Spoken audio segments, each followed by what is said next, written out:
Perfecto. Ya. En esta clase lo que vamos a revisar son aspectos, como dice ahí, aspectos de mecánica de roca en minería de celuloso. ¿Por qué aspectos? Porque esta no pretende en ningún caso ser una clase de mecánica de roca full ni nada.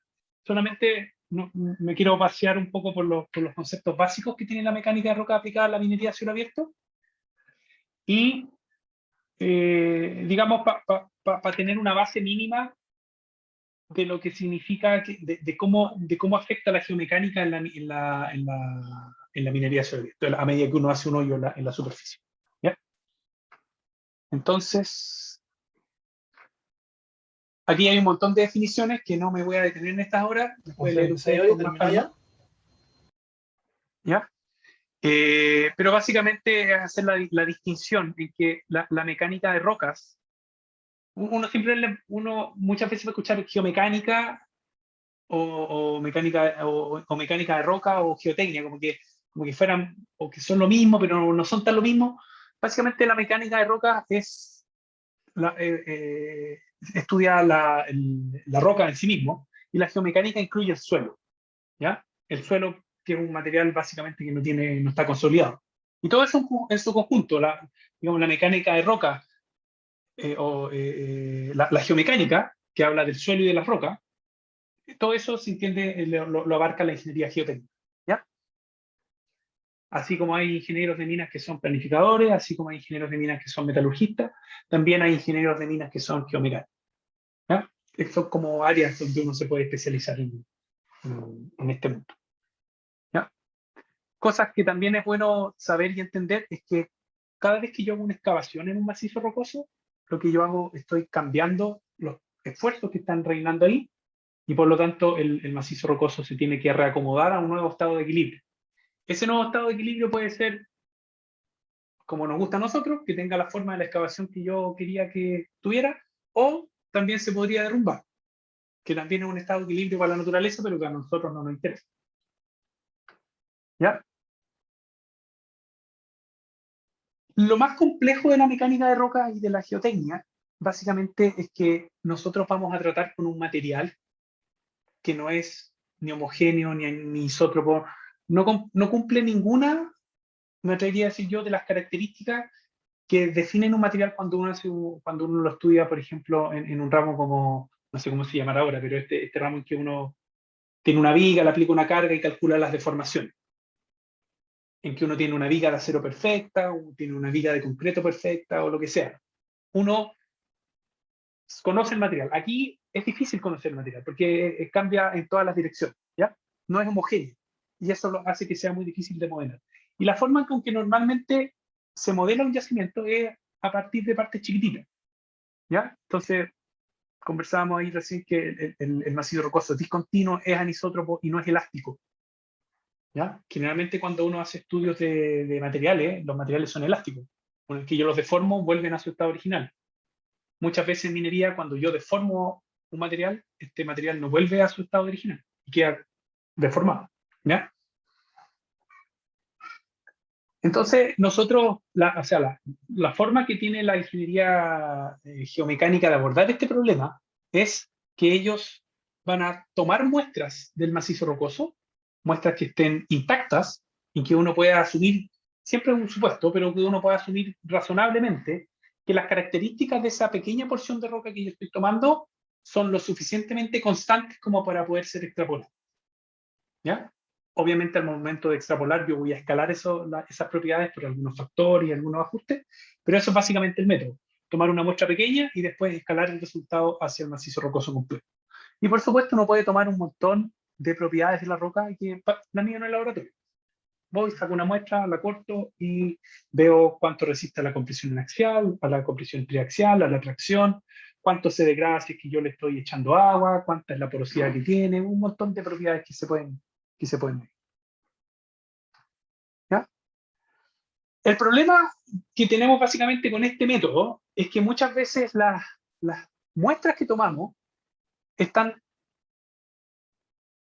sujetas a algo que vamos a denominar control estructural, que las fallas o las grietas, la falla del material no se produce por la matriz de la roca, sino que se produce por estructuras que preexistentes. Esta estructura puede ser quizás una vetilla de alguna mineralización distinta, podría ser una grieta que está ahí, que existía de antes o cosas de ese estilo.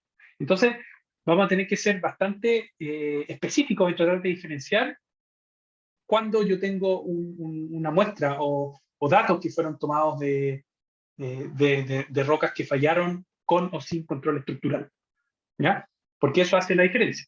Obviamente, si yo tuviera, por ejemplo, una roca, un testigo de este mismo tamaño, pero que estuviera compuesta solo de roca virgen, por decirlo de alguna manera, sin estas grietas preexistentes, lo más probable es que cuando yo haga el ensayo de compresión uniaxial, el resultado, los megapascales bajo el que este testigo se rompe, sea muy distinto a lo que se ve aquí. ¿Ya? Esa diferencia es relevante. Obviamente, cuando uno está trabajando en la mina a rajo abierto, lo que más ve es esto, el control estructural. Las fallas normalmente ocurren por grietas y fracturas preexistentes, porque es la parte más débil. ¿Ya? Y lo que nosotros tenemos que hacer es básicamente aprender a... No es el objetivo de esta clase en ningún caso, pero lo que hace la geomecánica es tomar una muestra, ojalá intacta, que no esté sujeta a control estructural, y yo voy a escalar el comportamiento de lo que observé en el laboratorio, lo voy a escalar al macizo rocoso. ¿Ya? ¿Qué pasa al momento de escalar? Porque al momento de escalar yo cada vez voy incorporando más fracturas, más fallas, más cosas preexistentes en la roca. Por lo tanto, si yo aquí tenía, no sé, 200 megapascales, la compresión del macizo rocoso no es de 100 megapascales. El UCS del macizo rocoso no es 200. Va a ser, no sé, 80. ¿Y cuál es ese número? ¿De dónde, por qué se bajó esa característica? El UCS. Se tuvo que reducir producto que tenía fractura preexistente. Ustedes conocen varios de esos factores que uno ocupa para poder escalar los resultados del laboratorio en macizo rocoso. Está el Rock Mass Rating, el Mining, el Modified Rock Mass Rating. También está la frecuencia de fractura, está, no me acuerdo cómo se llama este que es geológico, el GS no sé cuánto, se me olvidó el nombre. ¿SI? El GSI, exactamente. Y lo único que buscan, o sea, no lo único, lo que buscan esos factores es hacer esto, transformar las características que yo puedo medir en un laboratorio, transformarlos, extrapolarlas y saber, tratar de entender cómo responde un macizo rocoso a la compresión o a la tracción o al esfuerzo que yo le esté aplicando. ¿Ya? Eso es lo que está buscando la mecánica de roca a través de su modelo. ¿Ya? En el rajo vamos a encontrar básicamente dos tipos de fallas, o dos tipos de fallamiento, dos tipos de... sí, bien digo, dos tipos de fallamiento. El primero, que lo vamos a llamar con control, con total control estructural, es decir, que las fallas ocurren por la intersección de dos, o de hecho a veces puede ser hasta uno, ¿no? De dos o más planos de debilidad. Entonces, en verdad la roca no fallaría si no existieran esas grietas que están ahí preexistentes. Pero como existen, la roca falla por ahí. Entonces uno dice, bueno, este macizo rocoso está fallando por control estructural. Yo puedo identificar dónde están las estructuras que permiten fallar, que hicieron que el macizo rocoso fallara. De hecho, uno puede caminar por acá y las puede medir en terreno. Va con su brújula, ya no se hace con una brújula quizás, pero va con su brújula igual que en geología general, no sé si lo hicieron alguna vez, y que pone la brújula en la falla, le miden el manteo, la dirección, el azimut y toda esa cosa. Y por otro lado tenemos fallas que vamos a decir que no tienen ningún control estructural, o sea que yo no puedo identificar las estructuras que le hicieron fallar. Y no producto de que esta sea una matriz que no tiene fallas, ¿ya? Sino que básicamente es una matriz que tiene infinitas fallas. Es un material, generalmente este tipo de fallas se da en material que no está cohesionado. ¿Dónde ustedes encuentran material no cohesionado en una mina a cielo abierto? En los botaderos, por ejemplo, en los stockpiles, que yo troné el material, lo saqué y lo dejé acumulado, hice un cerro de material, y todo ese material no está cohesionado. Ese material, si es que se cae, si es que falla, no va a fallar por control estructural, porque ahí no hay grieta, o hay grietas, pero son infinitas. Cada uno de los bordes de la roca serían grietas, ¿ya? En ese caso uno habla que tengo una falla sin control estructural. El tipo de falla que genera en los materiales de estas características, material que no está cohesionado, es bien, bien específico, ¿ya? Lo vamos a revisar un poquitito más. Cosas que es extremadamente importante que sepan ustedes. Y yo creo que este es como, aparte de otras láminas que lo vamos a mostrar más adelante, estas son las dos láminas, yo me atrevo a decir que son más importantes de estos aspectos de geomecánica que quiero que entendamos en esta clase. Si yo tengo un rajo que tiene un ángulo de talud alfa, ¿ya? Y una profundidad h dada, ¿ya?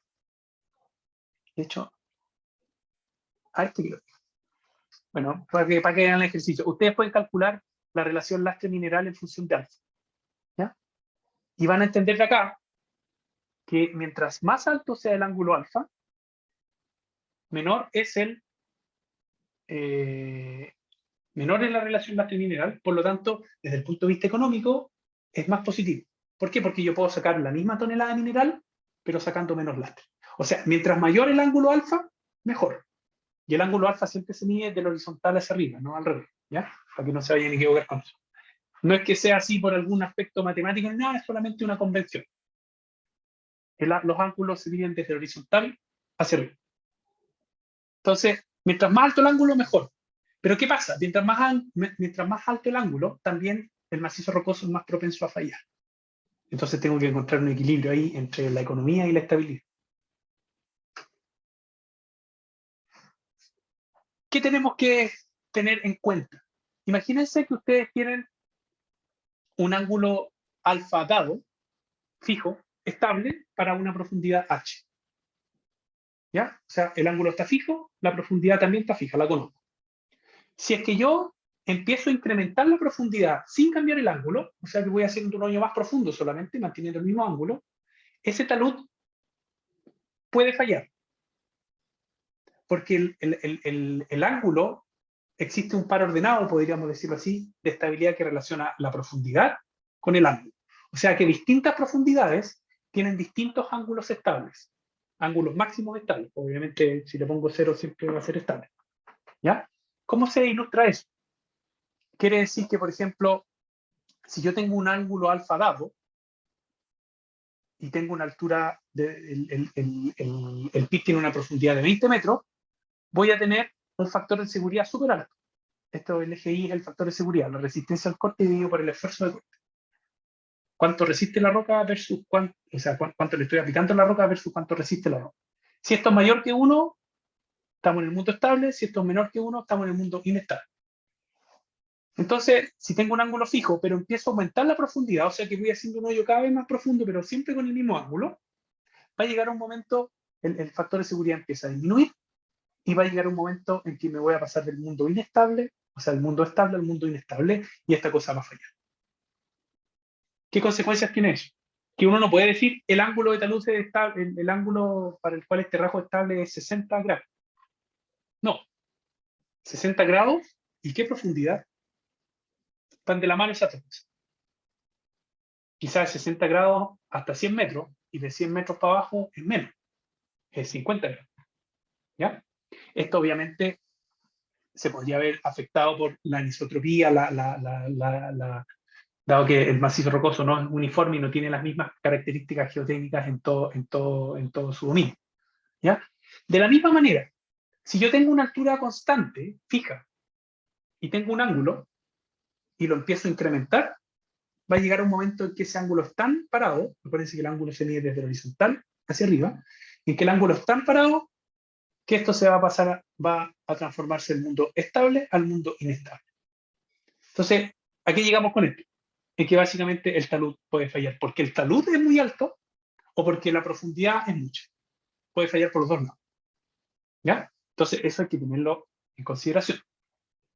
Esta me la voy a saltar esta clase y la vamos a ver con más detalle cuando hagamos la clase de diseño. ¿Ya? Así que, bueno, pero básicamente, ¿qué es esto? Esta lámina muestra el perfil típico, un perfil tipo de una mina a rajo abierto, donde van a ver esta estructura de anfiteatro, en que, no sé si lo saben, pero estos anfiteatros Pocas veces estos escalones son cuadrados de 90 grados. Tienen un ángulo ahí, que se llama cara de banco. Tienen una estructura horizontal que se llama berma, que es como vendría siendo donde uno se sienta en el estadio. Y después viene la altura de banco. Y cada cierto intervalo de banco yo voy a encontrar las rampas que van intersectando el diseño. Cuando veamos el diseño lo vamos a ver con harto detalle, así que no me quiero detener mucho más. Datos como para que ustedes lo vean. En este gráfico tenemos la inclinación del talud y la altura del talud. Es el mismo gráfico que antes, o sea, los dos gráficos de antes puestos en uno solo. Y aquí tienen curvas que son de ISO factor de seguridad. O sea, cada una de estas curvas tiene el mismo factor de seguridad. Y los puntitos son minas que son estables y minas que son inestables. O que fueron inestables porque eso significa que se derrumbaron, porque tienen fallas importantes. Entonces, si yo grafico todos esos puntitos en un histograma, se van a dar cuenta que esta cuestión, como es anisótropa y tiene distintas propiedades a lo largo de todo el macizo rocoso, yo me podría encontrar cosas tan extrañas como estructuras que son estables o minas que son estables con factores de seguridad menores que uno. Y también podría encontrar minas que fallan con factores de seguridad relativamente altos. ¿Ya? Aquí voy con todo. Esta cuestión no es para nada una ciencia exacta, ni cierta, ni así detallada. Por lo tanto, una función extremadamente relevante de la geomecánica es el constante monitoreo de las características de la roca. Yo cada vez que cavo y cambio el estado tensional de la roca, tengo que estar monitoreando. Y de hecho, las minas que están funcionando están llenas de radares en todos lados para medir los desplazamientos de la roca, para medir los ángulos que tienen, para medir si es que hay falla o no hay falla y cosas de ese tipo. ¿Ya? En Chile, al menos, yo cuando hago un diseño y al final el ángulo de talud resultante me da un cierto número, el factor de seguridad que tiene ese diseño no puede ser cualquiera. Perdón, está normado por ley. Entonces, a mí me exigen que el factor de seguridad tiene varios estándares. No me acuerdo, nunca me acuerdo los números, pero son, por ejemplo, si yo someto este diseño a un sismo operacional que se llama, un temblor como el que vivimos frecuentemente acá en Chile, el factor de seguridad tiene que ser 1.5. Si lo metemos a un sismo de magnitud no sé cuánto, el factor de seguridad puede reducirse a 1.3. Y si lo sometimos a un sismo de abandono, el factor de seguridad resultante tiene que ser de 1. Un sismo de abandono es un cataclismo, ¿ya? Y está definido en la ley cómo se miden, cómo se toman, cómo se hacen esos análisis. Obviamente yo no puedo hacer un simulacro de un temblor en la vida real. Tengo que hacerlo en un computador con algún modelo de simulación. ¿Ya? Dicho todo lo anterior, vamos a revisar los tipos de falla que uno puede encontrarse en un rajo abierto. La primera y más fácil es la falla plana. ¿Ya? La falla plana ocurre cuando yo tengo un plano de esto es un banco, ¿cierto? Cuando yo tengo un plano de debilidad que es paralelo o subparalelo a la cara del banco y tiene un ángulo tal que se podría formar esta cuña para deslizarse. En verdad no es esta cuña, este bloque se podría deslizar. Se quiebra por los lados y se cae. ¿Cómo se calcula si esto va a ser estable o no? Básicamente, y no básicamente, lo que se hace a este arreglo aquí de estructura se le hace un diagrama del cuerpo libre. Cuánto pesa la cuña, cuánto es el ángulo, cuánto es la fricción entre la superficie, se calcula un montón de cosas y se estima si se va a caer o no se va a caer y cuál es el factor de seguridad que tiene este arreglo que está acá. Yo podría perfectamente tener una estructura de esta y la cosa no se cae, porque la fricción entre la superficie es tal que no se deslizan. ¿Sí? Podría ser. De repente hay presión en los poros también que los hacen caer, ¿no? Efectivamente, cuando hay agua, el agua es por decirlo, un gatillante. Si esto en estado seco es estable, si es que se moja, es inestable. Es como, quizás es un poco burda la comparación, pero yo lo asemejo cuando el piso en la baldosa está seca, uno camina sin problema y cuando está mojada, se resbala por todos lados. El agua tiende a también abrir las estructuras que están cerradas, cuando se empieza a meter el agua, las empieza a abrir, y una estructura que era estable, con la presencia de agua, perdió su cohesión y se deslizó. El agua es bien peligrosa en este contexto. Obviamente, cuando uno hace su diagrama del cuerpo libre, tiene que considerar esas presiones de poro que conversaba. ¿Quién me hizo esa acotación? No me fijé. Yo, Hugo, Entonces, como dice Hugo, esa presión hay que calcularla y hay que medirla y cuánto es. Bueno, se hacen muestras, se toman muestras, se va a medir cuánta agua hay, cuánta agua no hay y todo. Otro tipo de falla, esto me lo voy a saltar derechamente porque para efectos de esto no vamos a sumar mucho para los efectos del rasgo y no me quiero desgastar en estas cosas. Pero básicamente, si a alguien le gusta la geomecánica y esas cosas, échenle una miradita a cómo se dibujan en una red estereográfica las fallas planas. Son bien características.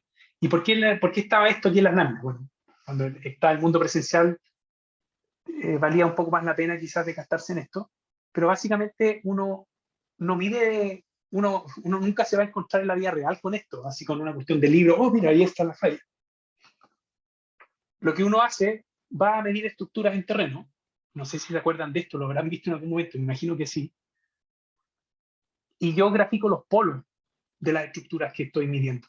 Y todos esos polos, que son aquí muchos puntos, cuando tienen esta geometría como concéntrica, yo digo, oye, parece que todos esos polos definen un plano de falla. Y cuando ese plano de falla, acuérdense que el polo es perpendicular al plano de falla, cuando el plano de falla que define ese polo es paralelo o subparalelo a la cara del banco, yo tengo la probabilidad de que haya un deslizamiento. Y no un deslizamiento, oye, pues se va a deslizar en alguna parte. No, un deslizamiento con esa dirección. Con esta información, yo me acuerdo cuando vi las redes estereográficas, para mí era una pura cosa rara, pero cuando uno lo ve desde esta perspectiva, al menos a mí me hace más sentido. Porque yo, ¿qué puedo medir en terreno? Puedo medir el azimut y el manteo de las estructuras. Y cuando mido muchos manteos y muchos azimuts y los empiezo a graficar en una red estereográfica, me puedo dar cuenta desde ahí, desde los datos, que tengo una posible falla plana. La interpretación que hacen los geotécnicos de esto es bien igual esotérica de repente. ¿Eh? No, aquí esto es una falla plana, no, parece que tiene cara de otra cosa. Pero parte de eso de la red. Otro tipo de fallas son las cuñas. Cuando yo intersecto dos planos de debilidad, ¿verdad? Y se cae este pedacito al medio, ese pedacito se llama cuña. El ejercicio es el mismo. Diagrama el cuerpo libre, se ve cómo se cae. ¿Ya? Ahí se ve en la foto una cuña. Todo el bloque que estaba ahí, ya no se ve, obviamente está ahí hecho pedazo, fue una cuña que se vino abajo. Y de la misma manera, con un análisis en una red estereográfica, yo podría ser capaz de identificar, a través de los datos que yo soy capaz de medir en terreno, puedo identificar si es que hay probabilidades o no de una falla tipo cuña. Para los que estaban pensando que si la orientación de las fallas planas, que vendría siendo una cosa así, yo me aseguraba haciéndolas para el otro lado, o sea, asegurándome que el diseño, la orientación entre el diseño y las fallas me quedara como está arreglado acá, tampoco estoy a salvo, porque existe otro tipo de falla que se llama toppling o volcamiento, en que los bloques se caen unos sobre otros, se vuelcan como los libros de una estantería, se caen. ¿Ya? Ahí hay una bonita foto de toppling, se fijan ahí, hay algunas estructuras verticales, se alcanzan a ver ahí, y esa estructura, bueno, se vienen abajo, ¿no? Nada que hacer, se cayeron, falló.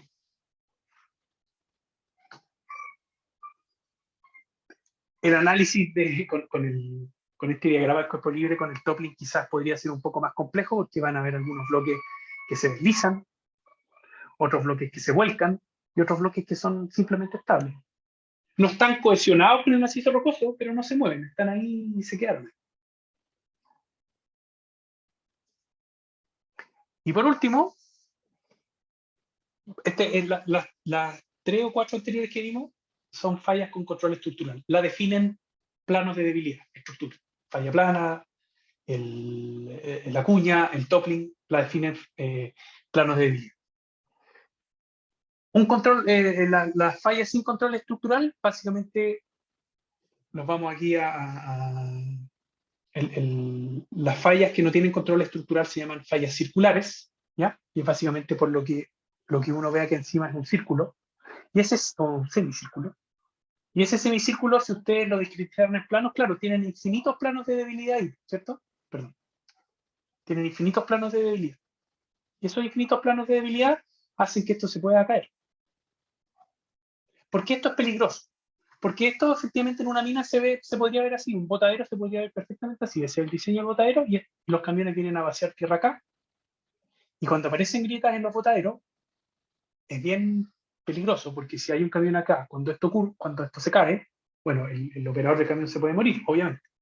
Por lo tanto, hay que tener harto cuidado de cómo estas fallas son re difíciles de predecir, pero son fáciles de monitorear en terreno, porque cuando aparecen las grietas en la superficie, es casi cantado que hay una falla que se va a venir abajo. La grieta aparece porque ya hay una micro, o no una micro, ya hay un deslizamiento. O sea que cuando aparece la grieta, a lo mejor no se ha caído todavía, pero se va a caer. ¿Ya? Entonces ahí el monitoreo es fundamental. ¿Qué hace el geotécnico entonces? Entonces el geotécnico agarra su mina, pone los dominios geotécnicos que tiene y empieza a analizar, oye, en este lado podría haber fallas planas. En todo está donde está marcado hay fallas planas. Después hace el mismo ejercicio, pero con las fallas, con las cuñas. Aquí dice hay probabilidad de cuña, hay probabilidad de cuña aquí no hay cuña. ¿Cómo sabe que no hay cuña? Porque él tiene cargado todo esto tridimensionalmente, tiene los planos de debilidad y él puede identificar si es que hay cuña o no hay cuña. Obviamente el software ayuda para eso, no es que tenga que estar midiendo los ángulos de todas las intersecciones posibles. Los volcamientos, lo mismo, distintas partes del rajo pueden estar sujetas a más de un tipo de falla, no necesariamente lo mismo. Y después hago un mapa completo donde están aquí todas las probabilidades de falla en los distintos bancos, en los distintos niveles. Y yo recién ahí, a través de esto, podría decir si mi rajo es estable. Entonces el rajo podría ser estable en esta pared, perfecto, pero en esta no.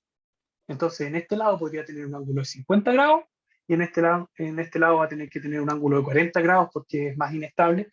Y para evitar que se caiga, bajo el ángulo de talud.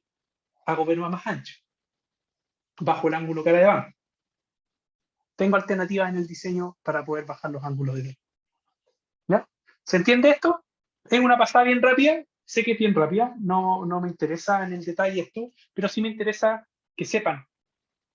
Por ejemplo, si yo les pidiera, oiga, explícame cómo funciona una falla plana. Y lo que se me viene a la mente al tiro para explicarlo es ese monito. Con eso, yo creo que, para efectos de este curso, obviamente, es suficiente.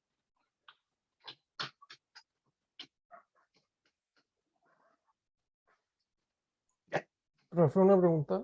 Sí, diga.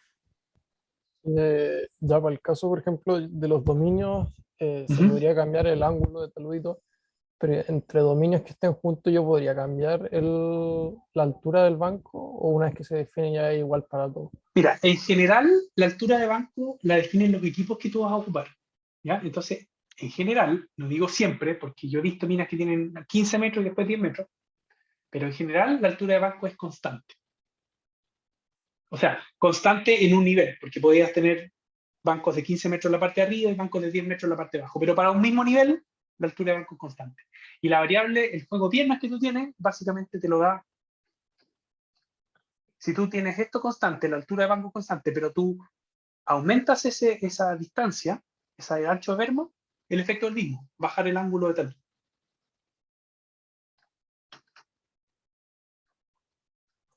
Ya, gracias. ¿Ya? No ya. Entonces, ¿qué diablos tiene que ver todo esto con la optimización de bit final y la envolvente económica? Bueno, la envolvente económica es una función directa de los ángulos de talud. Si el ángulo de talud es más parado, la envolvente económica va a ser más chica y quizás más valiosa porque saca menos lastre. Y si el ángulo de talud es más acostado, la envolvente económica va a ser más grande, pero menos valiosa quizás porque va a incluir más lastre. ¿Ya? Entonces, para poder generar las precedencias, no. ¿Cómo yo modelo esto en un modelo de lógica? ¿Cómo yo traspaso el ángulo geotécnico que me dice, oye, el ángulo estable son 43 grados, por decir algo? ¿Cómo yo traspaso eso al mundo discreto de los modelos de luz? ¿Ya? Cuando imaginemos que estos son puros bloquecitos iguales, cuyas dimensiones X y Z son las mismas, y alguien me dice, oye, ¿cuáles son los bloques que tú tienes que extraer para poder mover este bloque amarillo? Si mi ángulo de talud es 45 grados, es sencillo, pues yo dibujo una línea a 45 grados desde el horizontal, ¿cierto? Y como este modelo de bloque es perfecto, me refiero a que todas las dimensiones son iguales, todos los centroides de los bloques que caigan dentro de este cono que dibujé van a ser precedencia de ese bloque. O sea, quiere decir que yo para poder minar ese bloque tendría que minar todos los de arriba. Si se fijan, aquí hay un problema que es recursivo. Si yo quiero sacar ese, me basta con definir que tengo que sacar los tres de arriba, porque para saber si tengo que sacar ese, este tiene sus propias precedencias y este tiene sus propias precedencias, y así sucesivamente. ¿Ya?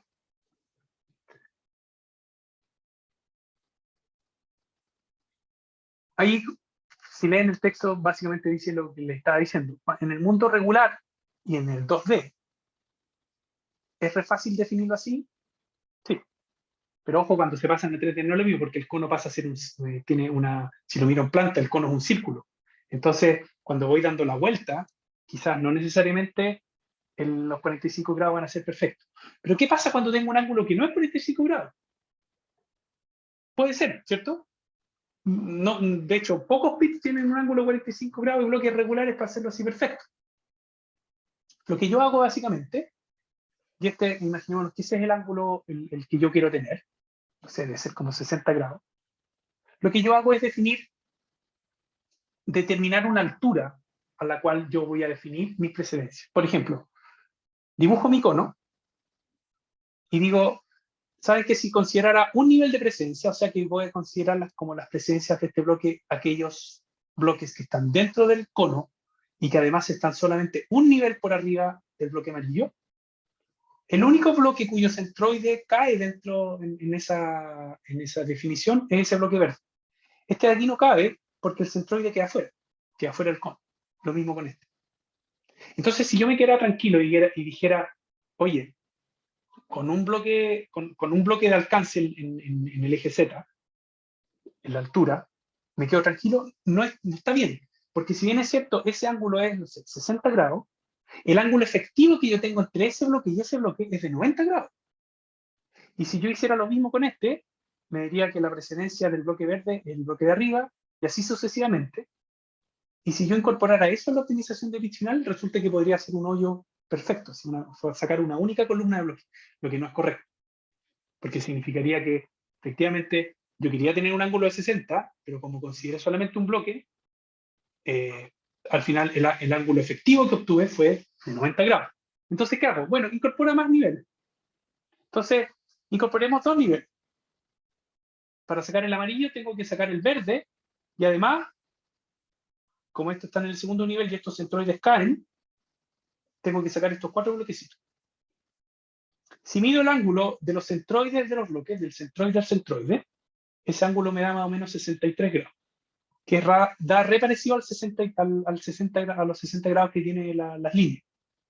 Y uno dice, perfecto, pues con dos alturas está bien. ¿Ya? Pero ¿qué pasa? Fíjense que si ahora hago 3 niveles, me pasa lo que se ve en esa figura. Y el ángulo efectivo de centroide de acá abajo al centroide de acá arriba es 71 grados. Y dice, chuta, esta cuestión como que empezó a oscilar. Resulta que esa oscilación converge. Se pasa, se queda corto, se pasa, se queda corto y cada vez menos. Hasta que converge un valor. Y yo digo, mira, aquí con 1, 2, 3, 4, 5, con 5 niveles, llego a 59 grados. Que es súper parecido a los 60 que tiene la línea. Alguien podría decir, no, no es suficiente parecido. Bueno, póngale más niveles. Nunca va a ser perfecto, siempre va a haber un error. ¿Por qué? Porque los ángulos son continuos y los bloques son discretos. El tema es que tenemos que minimizar el error.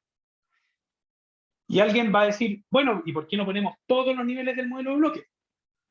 Y aquí empiezan las complicaciones prácticas. Cuando yo agrego muchos bloques en las precedencias, en las precedencias, tienen que acordarse que cada uno de estos bloques tiene un listado de bloques de precedencia. O sea, este tiene 4 bloques, ese tiene sus 4 bloques, este otro tiene sus 4 bloques y así sucesivamente. Si yo considero demasiados niveles, en teoría va a funcionar, pero en la práctica no va a funcionar. El computador se va a quedar sin memoria, o se va a demorar un montón en correr, y un montón, me refiero a un montón, varias semanas, eventualmente hasta meses corriendo, y no un computador así callampa, un computador power. Entonces lo que uno hace básicamente es, antes de hacer la optimización direccional completa, uno hace un análisis y empieza a medir, oye, ¿con cuántos niveles puedo obtener un ángulo de talud relativamente aceptable? Una diferencia entre el ángulo que yo quiero y el ángulo que puedo obtener, considerando que esto es discreto y lo otro es continuo. ¿Ya?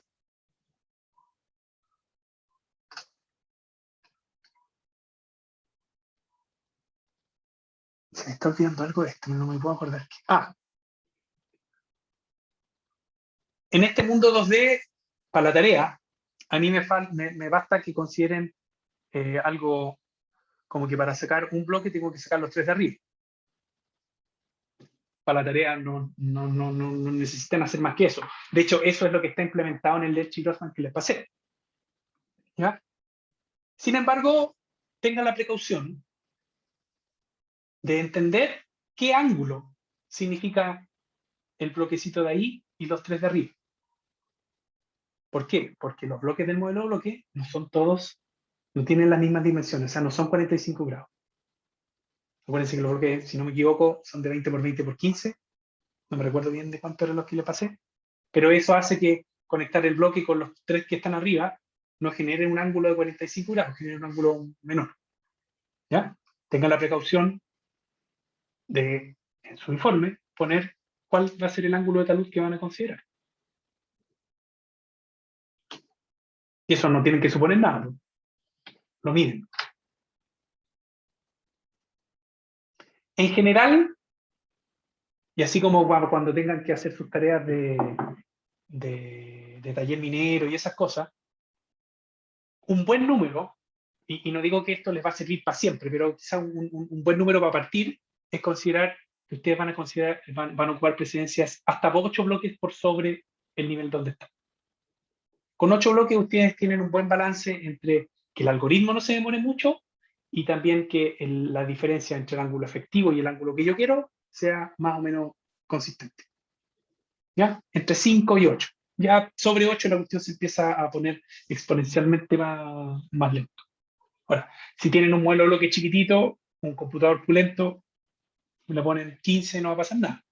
¿Ya? Pero yo, en mi experiencia, en los últimos, me atrevería a decir, en los últimos 5 años de pega que he tenido, los tamaños de los modelos de bloque que me entregan a mí como consultor han ido creciendo, pero 3 millones primero, después 5, 7, 8, voy en 100 millones. No sé qué me espera para el futuro, porque ya espero que no crezcan. ¿Ya? ¿Alguna fotito para entretenerse nomás? Una falla circular. Todo el rajo se vino abajo.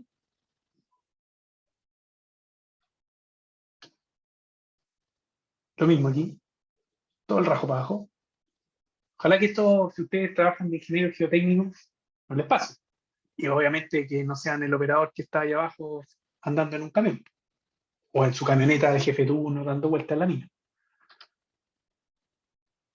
Un rajo que no debe ser más chico que escondida en tamaño, incluso me atrevería un poquito más grande, desde arriba hasta abajo. Esa parte de ahí, si hacemos un zoom, vamos a ver eso. Esos son 15 metros. 15 metros son, para que se hagan una idea, el alto del edificio de geología, el alto edificio mina. Debe ser más o menos 15 metros.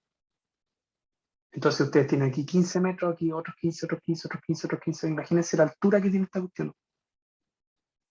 Vayan poniendo el edificio de mina uno arriba de otro no sé cuántas veces.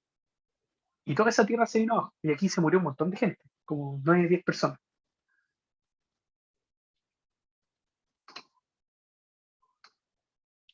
De esta mina, estoy casi seguro que hay videos en YouTube. a lo mejor ya lo eliminaron porque siempre hay información sensible, pero en algún momento yo me acuerdo de haber visto en YouTube un video en vivo de cómo se ve el deslizamiento. Se ve la Tierra así que se va a caer. Este fue controlado, sí, creo. Como que sabían que venía y pusieron... Es que hay una diferencia entre saber que viene y la otra en que sea controlado. Que ocurra cuando tú quieras que ocurra y porque tú quieres que ocurra. Ah, Yo me claro. atrevería a decir que bajo esa definición esto no era controlado, porque te aseguró que ellos no querían que se les cayera esto que estaba bajo el techo. Claro, claro, pero evacuaron abajo. O sea, aparecieron Ah, en sí, ningún lado. se monitoreó, Y se veía venir, parece que pusieron tronaura también para para que fuera forzarlo, para que antes. se cayera. Claro, sí, Pero ellos no querían que se cayera inicialmente, para algo lo claro. enseñaron. ¿Sí? Yo creo que ahí también hay harta estrategia comunicacional. No, esto fue controlado para... No creo que haya alguien... Y ahí se ve en esta cuestión ya terrible, ¿cachai? Todo eso. Ahora, cuando estas cosas ocurren, la mina se puede recuperar. Cuesta un montón de plata, obviamente. Sacar todas estas tierras que se vinieron para acá cuesta harta plata. La mina se puede recuperar. Pero lo que no se puede recuperar son la gente que se muere. Y ahí le aprovecho de hacer para que lo piensen, para que lo analicen ahí con la almohada. Si ustedes se dedican a ser ingenieros de mina, muchas veces cuando ustedes hagan un diseño y van a dibujar la rampa en el computador y van haciendo con los puntitos y van quedando remononas las rampas, después de ese proceso van a tener que firmar ese diseño y decir, sí, yo doy fe de que esta cuestión estaba bien y no se va a caer. Generalmente no es una persona, es un equipo de gente que hace esas cosas. Pero si esto pasa y muere gente, las investigaciones a lo primero que analizan es, oye, ¿quién aprobó estos diseños? ¿Quién los hizo? Y ahí lo más probable es que aparezca el nombre suyo porque está su firma al lado. Y si es que hay personas muertas, es muy probable que si se detecta que hubo negligencia o que hubo alguna falta digamos que se pueda imputar a la persona, o sea que fue, entre comillas, que fue culpa suya, porque ustedes la embarraron, no, es que yo le reduje la berma porque si no, no me cabía la fase, cualquier cosa, uno puede pagar hasta con cárcel después de usted. Debe ser terriblemente difícil, me imagino yo por suerte no me ha pasado, vivir en la cabeza de uno con el peso psicológico de saber que gente murió porque yo, pucha, me salté un par de metros de berma porque quería mejorar el diseño o quería hacer alguna cosa rara. Debe ser terrible. Yo no sé si pudiera, yo al menos no creo que pudiera sobrellevar eso con tanta facilidad. Este es un caso, seguramente esto lo conversaron con Javier en su momento, una mina, que abajo de la mina está la mina subterránea, una mina de block caving. Entonces aquí la complicación es que básicamente aquí están los peinecillos de los piques. El peinecillo es básicamente donde está el carrete que enrolla el cable para levantar el tarrito que sube la tierra, para ponerlo en forma burda. ¿Ya? Entonces, la problemática que tienen ellos, oye, era esto ya pasó hace rato, el cuestionamiento, oye, cuando empecemos la mina de block caving acá abajo, ¿el cráter de subsidencia le va a pegar a los piques o no le va a pegar a los piques? Hacer un pique cuesta mucha plata. De más es decir que si se rompe el pique con gente adentro es terrible. Son los 33 mineros multiplicados por miles de personas debajo en la mina.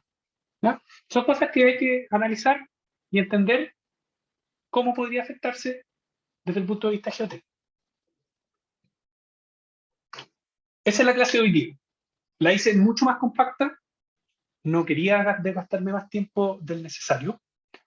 Las cosas fundamentales son estas cosas, entender esto. Si yo les pregunto, por ejemplo, ¿por qué se genera una diferencia entre el ángulo que yo quiero y el ángulo que yo soy capaz de aplicar a un modelo de bloque? El concepto debería estar clarito. Y si no está clarito, echen una mirada, dibujen con un lápiz, hagan un par de monitos y dense cuenta de que siempre va a haber una diferencia. En algunos casos muy particulares va a ser exacto. Y lo otro que es importante es que sean capaces de identificar los tipos de fallas. No me refiero a identificar, yo no les voy a pedir, oye, mirando esta foto, ¿qué tipo de falla es? No. Pero si yo les pidiera explicarme, oye, ¿qué es una falla plana en un rasgo? Ustedes me explican. qué es un topping? ¿Qué es un volcamiento? ¿Qué es una cuña? Usted con un lapicito podría ser capaz de explicarme. Me imagino que sí. Y lo otro es entender este comportamiento. Para un ángulo fijo, si yo aumento la altura, el talud va a fallar. Y para una altura fija, si yo aumento el ángulo, el talud también va a fallar. Les hago una pregunta, como esto y esto para terminar la clase, ¿no? Una pregunta cortita.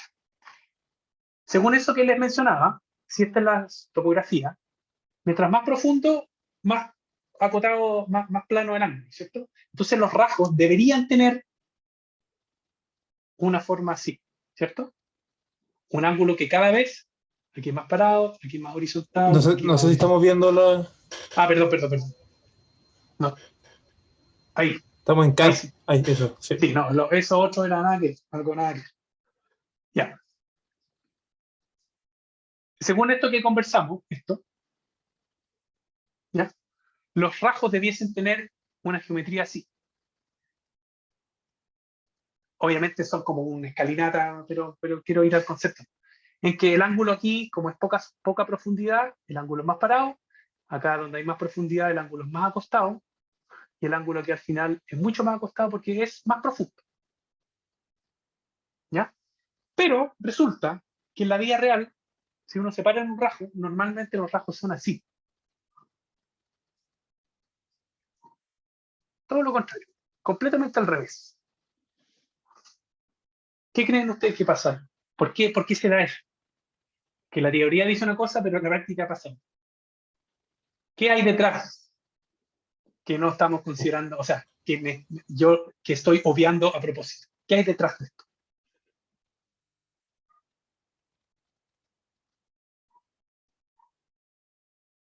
¿A alguien se le ocurre por qué puede ser así? Y esto es un hecho, ¿eh? No se lo estoy inventando. Los rasgos tienen ángulos de luz en general más bajos arriba y en el fondo más pronunciados.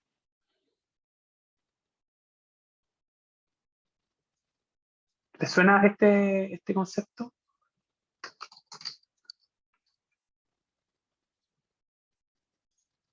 Es muy frecuente que la roca que está expuesta en las partes más superficiales está más meteorizada, tiene más grietas, más fracturas, más cosas. Y la parte más profunda está menos meteorizada, tiene poca fractura. Si bien es cierto, este comportamiento es cierto cuando tengo la misma calidad de roca, las mismas estructuras, lo mismo, todo igual. En la práctica, como los macizos rocosos tienen muchos tipos de rocas, muchas combinaciones de cosas, lo que yo voy a lograr al final es tener un ángulo más acostado en la superficie y más parado en el fondo, producto que en el fondo hay muchas menos estructuras. En general, obviamente, siempre hay casos particulares que rompen. Si uno ve una mina, digamos en la vida real, uno lo que ve es algo como esto. De hecho, lo voy a exagerar un poco. Unos ángulos súper acostados en la parte donde todavía es suelo, un ángulo un poquito más parado donde hay roca ya, pero está cerca de la superficie todavía, y un ángulo mucho más parado donde ya la roca está poco meteorizada. Entonces, si lo ven, Igual, es como así. profe, igual si uno Diga, expone la roca a los elementos, por ejemplo, en Bingham Canyon, creo que eso lo vi en pregrado, ¿ya? había sido porque se metía agua a los poros y después al congelarse se Sí, eso expandía. se llama, los Y cochinos que en se llama altura es súper peligroso porque te sí, va conectando las grietas. Entonces, el momento que uno les. Eso, crioclastismo se llama eso. eso. Ese Que mismo término. es el efecto imagínense ustedes tienen una roca que tiene una fractura súper chiquitita. Y la roca es una roca, no son dos, es una roca pero con un pedazo cortado. Cuando se mete agua aquí, en estado líquido, durante el día, no pasa nada. Pero todos saben que cuando el agua se congela, ocupa más volumen en estado sólido que en estado líquido. Cosa que es un poco rara, no todos los materiales tienen ese comportamiento, que el volumen en estado sólido es mayor que el volumen en estado líquido. El PVC también tiene ese comportamiento, el plástico. Entonces, cuando esto se congela, en la noche por el frío o por la altura, el agua que está en esa grieta actúa como una cuña. y rompe la roca. La rompe en dos. Un pedazo para acá y otro pedazo para allá. Y si eso lo multiplican por las infinitas estructuras que hay en el macizo rocoso, la presencia de agua más el frío extremo, o más que el frío extremo, sí, frío extremo, pero asociado también a variaciones de temperatura, porque si están en la Antártida a menos 20 grados todos los días, no creo que esto aplique mucho, y el agua siempre está congelada, generan presencia de fracturas adicionales. Y eso hace que la calidad del macizo rocoso se vaya mermando. ¿Ya? Esa es la clase de hoy día. Si tienen preguntas, bienvenidas. Pueden ocupar este ratito en revisar su tarea. Si tienen alguna pregunta, me la hacen nomás. Y si no hay más, nos vemos el viernes, pero les aviso porque no es mi interés. Esta clase normalmente yo la hacía en 2 módulos, la alargaba harto. Pero dado que ya no es necesario, les voy a avisar si el viernes les voy a hacer clase. Y si es que la Connie puede, y todos pueden, me imagino, no sé, ahí lo conversamos durante la semana, mover el módulo del auxiliar a las 2:30, y así se pueden ir un poquito antes, yo también estoy encerrado en la casa, ir un poquito antes del viernes. ¿Les parece? Ahí lo conversamos para ver si todos pueden, para no pasar a llegar a nadie con esto.